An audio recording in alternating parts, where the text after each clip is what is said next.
have a game like this one when you get the lead early and never really allow them to come back in and just stay with it for 4 quarters? How satisfying is a game like this one for you? Yeah, I mean, I certainly don't go into a game like this expecting that kind of,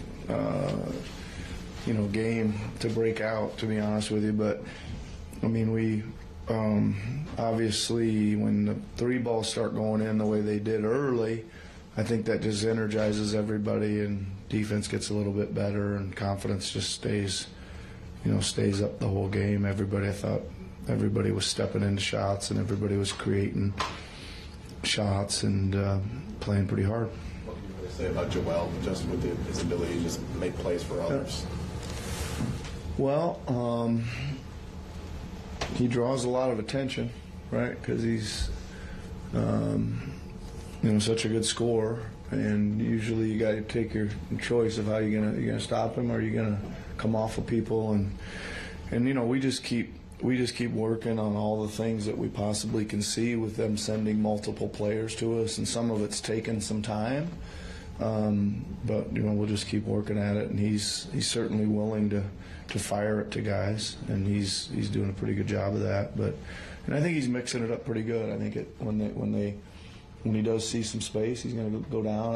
I'm super impressed with how much he's going to the basket and how much he's offensive rebounding. Right, those are big buckets when he just decides, all right, I'm going to go get the offensive rebound, stick it back in. It's a little, those are big spirit lifting plays for us.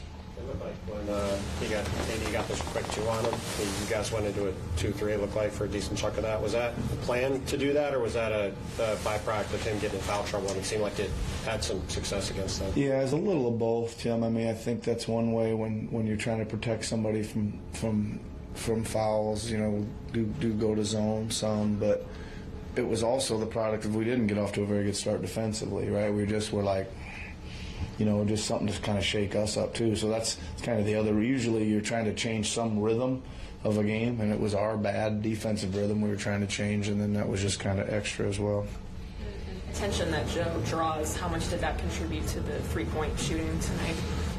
Yeah, I mean, I think a lot. He probably had 11 assists. Most of those were, I'd probably say 8 or 9 of those were probably kick out for threes, and there was a couple back cuts as well sprinkled in.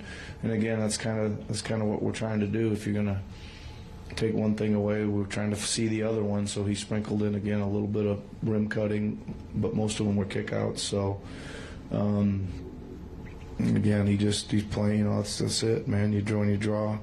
When you draw attention, make the right basketball play, and he did that tonight. What kind of lift did Marcus and Patrick and that bench unit give you guys? Yeah, those 2 guys especially. They're not only out there on the court tonight gave us a lift, but they've been great lift for about the last 5 or 6 days. They've really shown some veteran presence in practice film, pushing everybody to get really focused in and locked in and stuff, and it's great that they get rewarded with some 3 balls, and I think they're both pretty good shooters career-wise. 36 to 38 for career threes, and asking them to take them if their opportunities are there. And again, it's good that they stepped into them and made them tonight. Nick, Tyrese had a 20-point first half. I feel like the script for him a lot of this has been more second half heavy than scoring.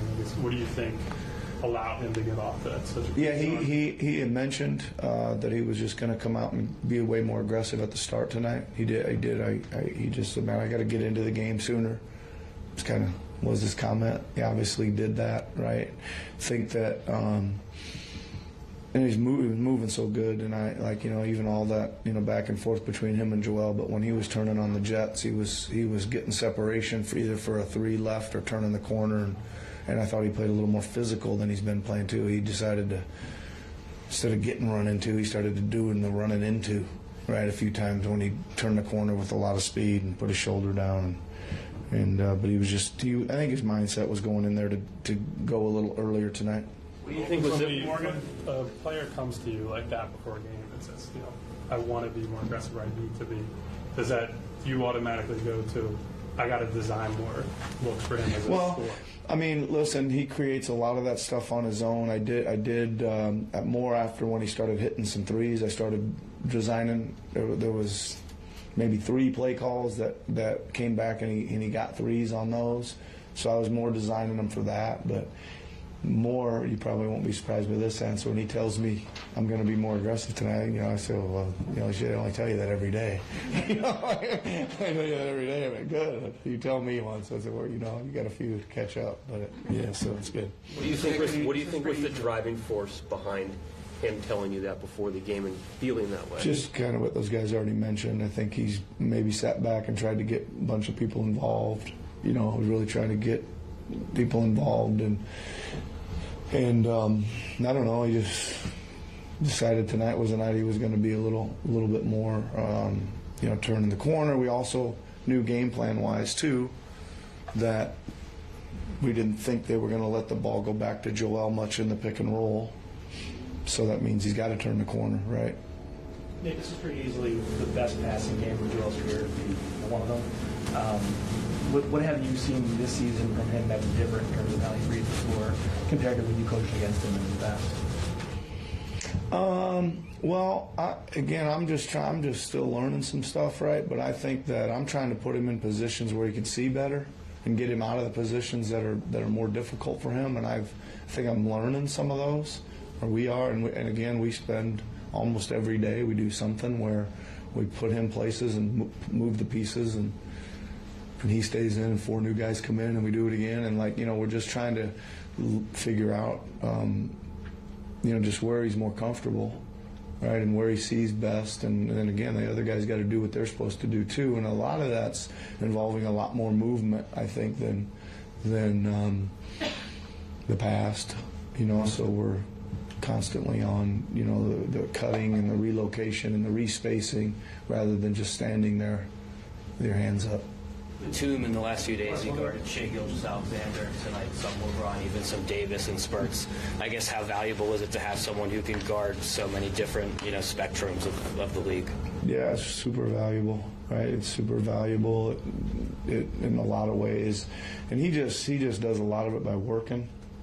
He's up the floor, picking up full court. He's in denial a lot, so the guy doesn't even get it back. I mean, that's the easiest way to guard somebody if they don't have the ball. You can keep them from getting it, or keeping them, pushing them out and getting them higher on the floor. He does a lot of that, but it is a pretty good ripple effect on our team because it allows us to move some other pieces around defensively too. Yep. Okay. Thanks, everybody.